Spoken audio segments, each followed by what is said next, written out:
Hello everyone, welcome to the Sen explainer.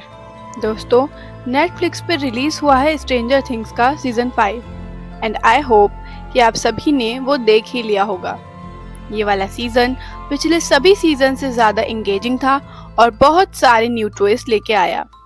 But क्या आप लोगों को पता है कि स्ट्रेंजर थिंग्स की स्क्रिप्ट एक रियल लाइफ स्टोरी से लूजली इंस्पायर्ड है।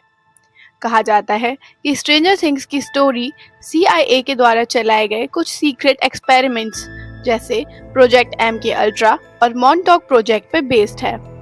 तो क्या है ये एक्सपेरिमेंट और ये सच है या सिर्फ एक मिथ है, यही हमारी आज की इस वीडियो में हम जानेंगे। तो चलिए शुरू करते हैं। सबसे पहले बात करते हैं प्रोजेक्ट एम के अल्ट्रा की। प्रोजेक्ट एम के अल्ट्रा 1950 के टाइम में जब कोल्ड वॉर अपने जोरों पर था तब शुरू हुआ। इसको स्टार्ट करने का रीजन था डर। अमेरिका को डर था कि उनके दुश्मन जैसे सोवियत यूनियन और चाइना अमेरिकी प्रिजनर्स ऑफ वॉर के ऊपर माइंड कंट्रोल टेक्निक्स का इस्तेमाल कर रहे हैं। जिसके बाद CIA सेंट्रल इंटेलिजेंस एजेंसी ने डिसाइड किया कि उन्हें भी ऐसी टेक्निक डेवलप करनी होंगी। उनका एम था ट्रूथ सीरम्स बनाना, जिससे कोई भी अपने सभी सीक्रेट्स उगल दे, या दुश्मन के दिमाग को पूरी तरह से कंट्रोल करना या उनकी मेमोरीज को इरेज कर देना। एम के अल्ट्रा प्रोजेक्ट कोई छोटा मोटा एक्सपेरिमेंट नहीं था।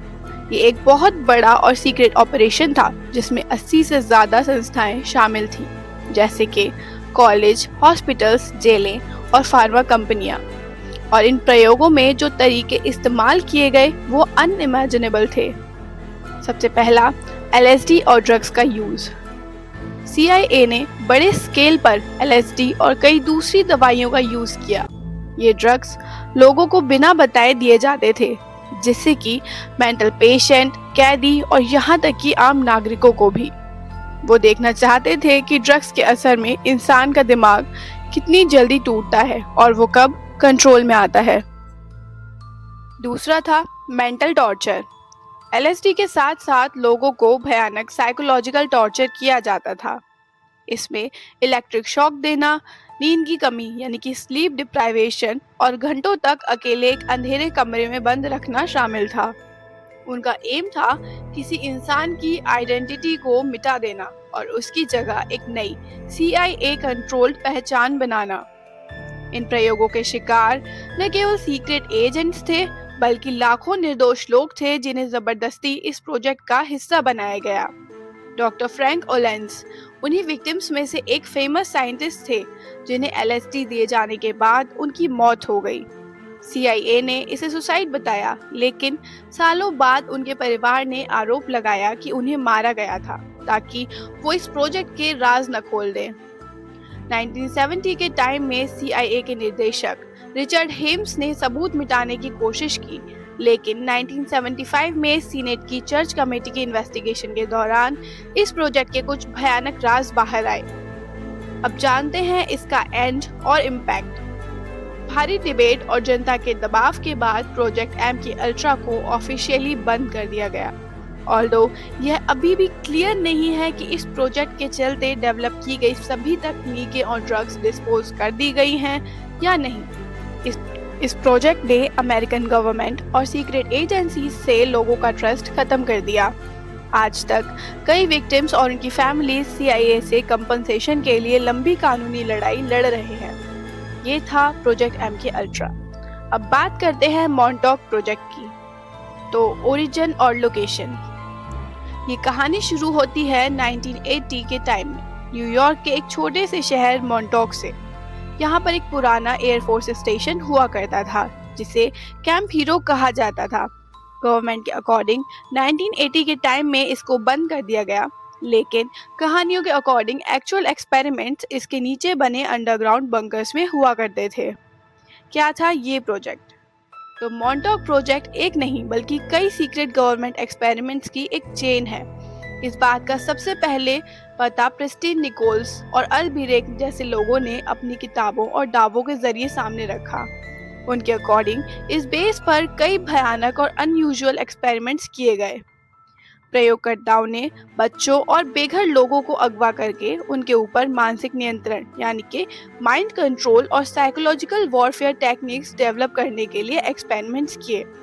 इनका एम था लोगों के माइंड को कंट्रोल करके उन्हें स्लीपर एजेंट्स बनाना। सबसे चौंकाने वाला दावा ये है कि समय यात्रा और अंतर आयामी एक्सपेरिमेंट्स यहाँ हुआ करते थे। कहा जाता है कि वहाँ के साइंटिस्ट एक ऐसा टाइम टनल या वर्म होल बनाने में कामयाब रहे जिससे वे समय में कहीं भी यात्रा कर सकते थे। इस कहानी को फिलाडेल्फिया एक्सपेरिमेंट से भी जोड़ा जाता है। कुछ दावों के अनुसार 1943 में हुए उस कथित एक्सपेरिमेंट के बचे हुए वैज्ञानिक ही 1970 के दशक में मॉन्टॉक में इस प्रयोग को आगे बढ़ा रहे थे। अल्बिरेक ने दावा किया कि वो खुद 1943 से टेलीपोर्ट होकर 1983 में मॉन्टॉक पहुंचे हैं। सबसे अजीब दावे, इन प्रयोगों के दौरान कुछ वियर्ड और डरावने दावे भी किए गए। कहा जाता है कि यहाँ एक ऐसी कुर्सी भी थी जो किसी भी इंसान की साइकिक एबिलिटीज को 1000 गुना तक बढ़ा सकती थी।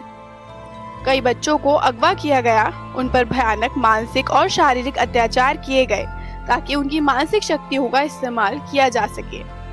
कुछ लोगों ने यह भी दावा किया कि एक प्रयोग के दौरान एक अलग डायमेंशन से एक मॉन्स्टर या विशाल जीव निकल आया था जिसने सब कुछ तबाह करना शुरू कर दिया, जिसके बाद ही प्रोजेक्ट को तुरंत बंद कर दिया गया। देखिए, मॉन्टॉक प्रोजेक्ट को यूएस गवर्नमेंट या डिपार्टमेंट ऑफ डिफेंस ने कभी ऑफिशियली एक्सेप्ट नहीं किया। ज़्यादातर एक्सपर्ट्स इसे एक एंटरटेनिंग सी कॉन्स्पिरेसी थ्योरी मानते हैं। उनका कहना है कि ये कहानी मुख्य रूप से प्रेस्टन निकोल्स की किताबों और कुछ लोगों के पर्सनल क्लेम्स से ही आई हैं। तो ये थी स्ट्रेंजर थिंग्स की रियल स्टोरी पर मेरी रिसर्च, एंड आई होप कि आपको ये वीडियो पसंद आई होगी। ऐसी ही और वीडियोस को देखने के लिए इस वीडियो को लाइक कीजिएगा और मेरे चैनल को सब्सक्राइब ज़रूर कीजिएगा। Thanks for watching.